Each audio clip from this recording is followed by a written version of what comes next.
Welcome to The Writer's Dream. This is a show where authors can talk about how they write their books, how they publish their books, and how they market their books. We are on YouTube and Facebook. Just search for The Writer's Dream.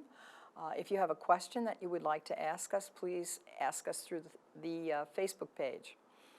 Our guest today is Robert Capozzi, and he is the author of Real Vision. And Hi. It's not R-E-A-L, it's R-E-E-L. So it's about movies, my favorite topic. So Robert, tell us a little bit about yourself. Okay, well, this is my first book. I have been doing writing my whole life, pretty much. I was editor of the campus magazine at SUNY Buffalo. I was a lobbyist in Washington, D.C., and then I transitioned into doing investor relations and corporate communications for publicly traded companies. But my passion had been, for many years, to write screenplays. And I considered it as a hobby that might someday turn out to be something. A very good friend of mine actually was a working Hollywood screenwriter. And, but that didn't quite work out. I realized that screenwriting is a very specific craft. Yes, I found that out myself. Yes, but I still had an intense interest in film, and it deepened my appreciation for film. And so I also have a great interest in metaphysical spirituality and also psychology. And as the thesis of this book started to gel in my mind about 3 years ago, I realized that some of these films are actually masterpieces. They're pulling together imagery, words, concepts, all things put together in a compelling storyline that sort of grabs us and moves us along. But it's also teaching us. Christopher Nolan, who was the writer-director of Inception, you know, I saw him do a interview with on TV after Inception came out, in which he said that, you know, his first and foremost, he wants to entertain. And I think Inception was a bit confusing at times, but also highly entertaining film. But he's also planting seeds of thought, things for us to consider when we leave the movie theater and we think about why was this film so interesting to me, or to us as viewers. And so what I started to do was to watch these films over and over and over again, looking for, you know, deconstructing these movies, finding out what makes them tick. And this is my way of sharing what I discovered with my readers. So can you give us a kind of a, I know it's so hard to do this, a kind of a tight little review of the main ideas in the book about what you found when you deconstructed? Absolutely. So, you know, the subtitle is Unlocking Metaphysical Meaning in Movies. And basically I selected 5 films that I thought were highly illustrative of both metaphysical spirituality, about dream theory. A very big part of this film is Carl Jung and also Joseph Campbell, The Hero's Journey. Yeah, I love Very influential, by the way. It's de rigueur in Hollywood. They all read Joseph Campbell. And he was a great loss. he was a great loss. I mean, I watched all his public television stuff and read his books, and Yes. wonderful. Right. Wonderful. And so basically what I did was I also did a lot of research on sleep and dreaming. I love the name of the show. Dreaming is something that we all do. We are, in a sense, and one of the thesis of the book is that we are, in fact, all filmmakers. Every night when we go to bed, we dream. We make up our own little movies. Now, we don't always remember them. We're not especially conscious about them. But one of the great interesting factors of this is that when we dream, we believe that our dream is reality. And so that's what each of these films does, is they each create an alternative reality for us to buy into and watch it play out. And so, in a sense, what film is doing is supplementing our own dreaming by teaching us various, ideas about psychology, about morality, about how we go about our daily lives. So, some people think of film as just entertainment, right? It isn't just entertainment. It's something that's vital to the human experience. We were talking before the show how storytelling has always been integrally important. Sitting around the campfire in the caveman's time, telling stories, painting on the cave painting. Walls, yes. Exactly. So this is something that that humans have always wanted to do, to make sense and to ask the question, who am I? Why am I here? And so my feeling is, having gone through these films very, very closely, is that these help us begin to grapple with those questions and really understand who we are as people and where we're going. Yeah, my little pearl of wisdom is that civilizations are defined by their stories. First came language, then came stories, then came books. Exactly.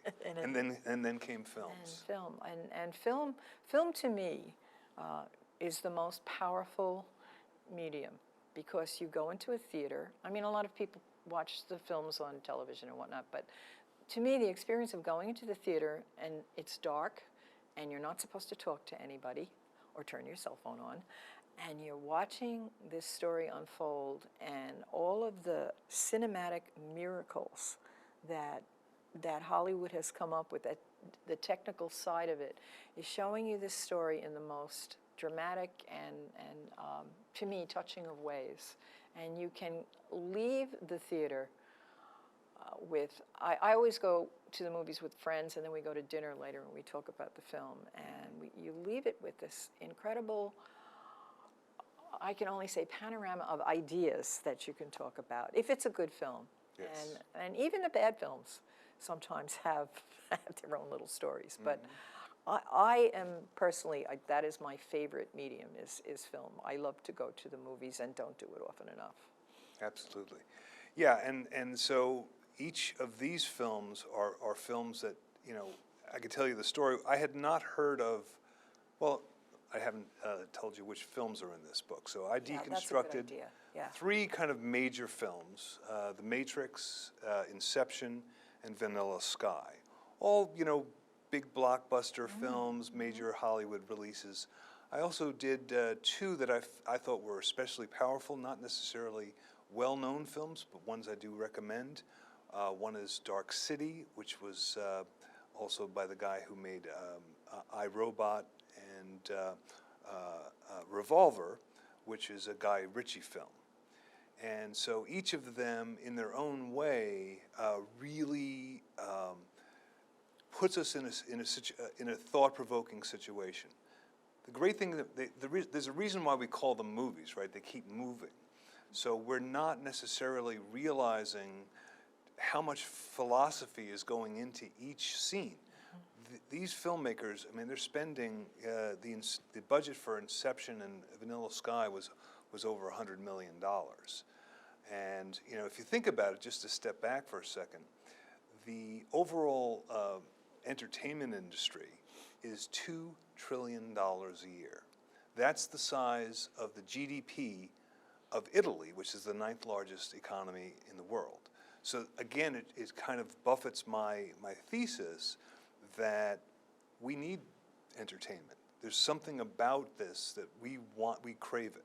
And we crave it because it's helpful to us.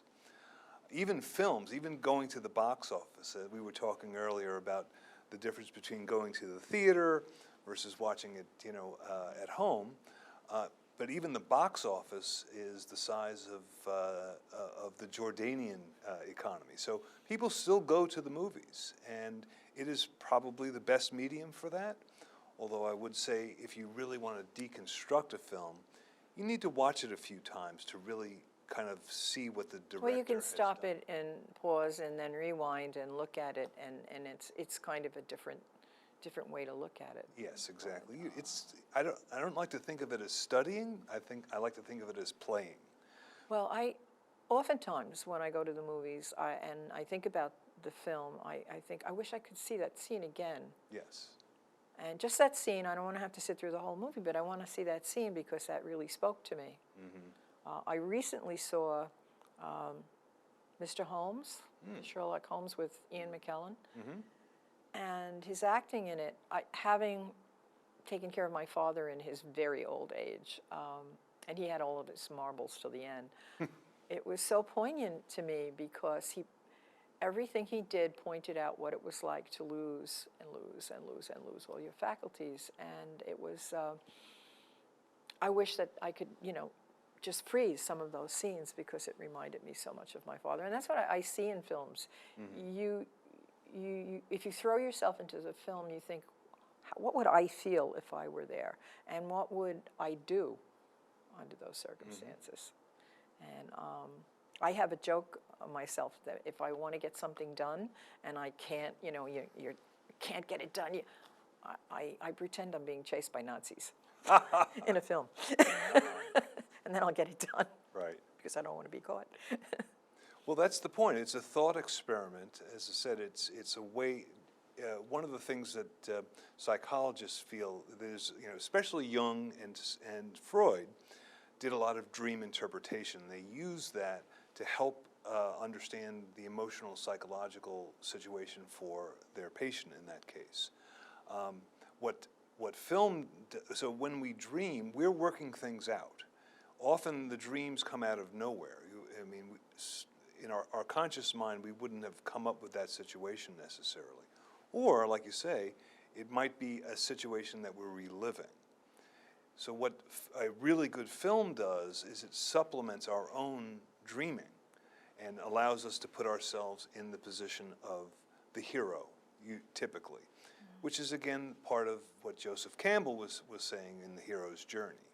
We are all, in a sense, on our own hero's journey. We all have our challenges, we all have our life situations, and we have to make choices all of the time. And if we make the right choice, things have a tendency to work out, and when we make the wrong choice, not so much. But you can learn from those wrong choices. Absolutely. And I think that's what happens in the hero's journey. It does, absolutely. And in fact, that happens in these films where, in The Matrix, for example, early on, Neo decides, he's been amazingly and miraculously being told on a cell phone by Morpheus, who he's not yet met, how to escape from Agent Smith. And he follows his instructions and is amazingly getting away from Agent Smith and the other agents. But then when Morpheus finally tells him the last step, Neo chickens out. So he made that mistake. He didn't follow Morpheus's advice. Of course, this is all metaphor, right? It is all metaphor, yes. Oftentimes when I see a movie and I talk about it with friends, and they see it on that one level, and I say, but it's all a metaphor, don't you? Saving Private Ryan is a perfect example to me. I saw it with my cousin, and he said he was not impressed by it, and I'm seeing all these metaphors of death and heaven and hell and whatnot, and I said, okay, because you can't really, if they don't see it, they don't see it. I often wanted to write a book about daydreaming, the power of daydreaming. I used to do a workshop with kids about writing, and I talked about the power of daydreaming, that really all of your ideas start with daydreaming, and daydreaming is very important, and that it kind of defines you, because you're sitting there looking out the window and thinking of something. You're mostly thinking about where you want to be, what you want to be, how you want to be. Yes. And it's like visualization is a similar concept, where we are all, in a sense, and one of the big sub-themes in the book is this notion of Plato's cave. So if you're familiar with that story, there's several people that are in a cave in shackles, and they can only see flickers of light on the cave wall. And they think they're trapped there forever, until one person realizes that, in fact, the shackles are not locked, and they can walk out into the sunlight. So, in some sense, that person visualized and then acted on a set of points that brought them to the light from the darkness.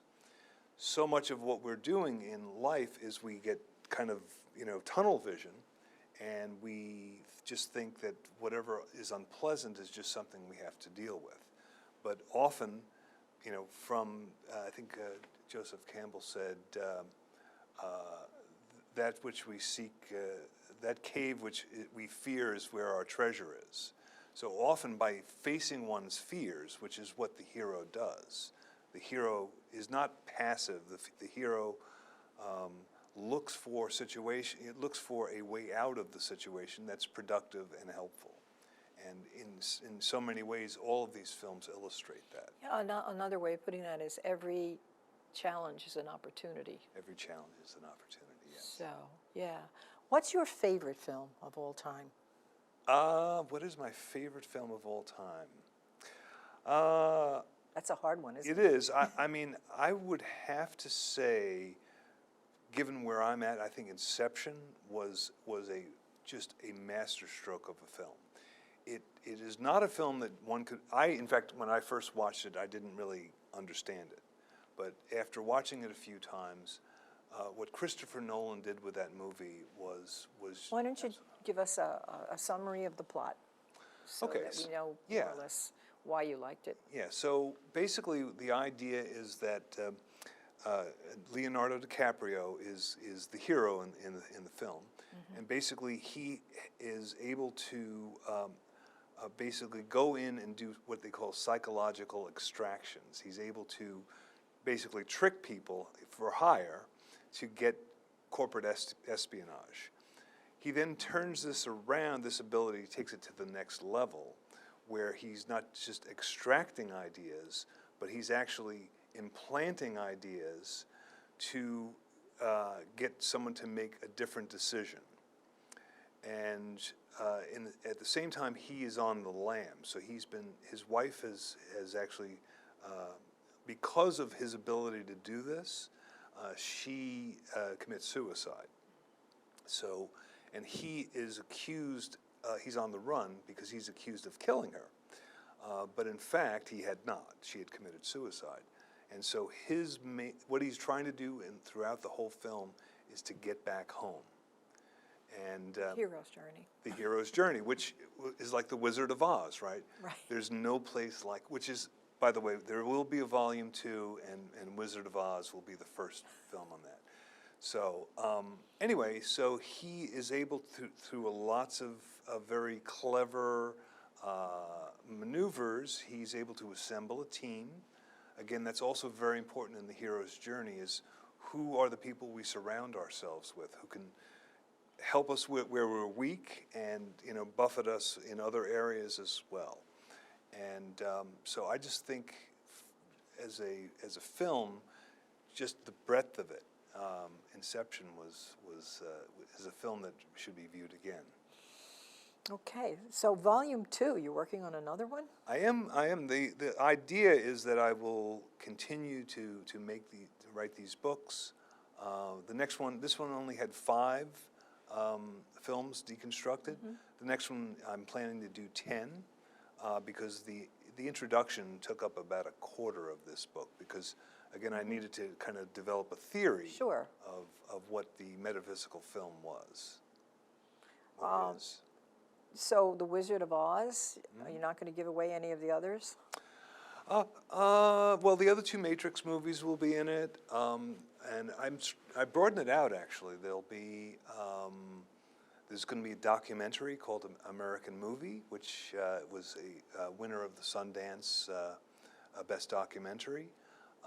Click, which is an Adam Sandler film, which you might think, a comedy. This sounds like heavy stuff, but in fact, a lot of comedies can be quite, I mean, if you think about it, Groundhog Day is another one that will be in there. Comedy is also often, the best ones are often deeply metaphysical. Now, as far as heroes' journeys are concerned,